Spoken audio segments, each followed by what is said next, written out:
চট্টগ্রামে জাতীয় পতাকা অবমাননার অভিযোগে রাষ্ট্রদ্রোহ মামলায় সম্মিলিত সনাতনী জাগরণ জোটের মুখপাত্র চিন্ময় কৃষ্ণ দাসকে ফাঁসির আদেশ দিয়েছেন আদালত।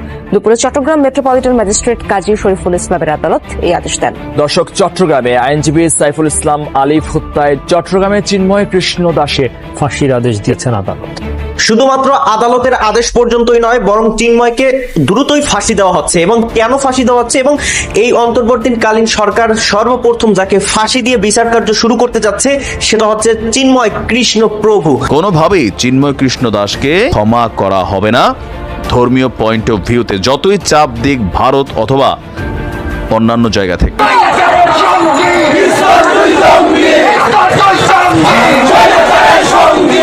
তারা ডেফিনেটলি একটা পলিটিক্যাল অ্যাসেট হিসেবে বাংলাদেশে কাজ করছে, পলিটিক্যাল এজেন্ডা বাস্তবায়নের জন্য কাজ করছে, যার কারণেই জুলাই আগস্টের পর থেকেই দেখছি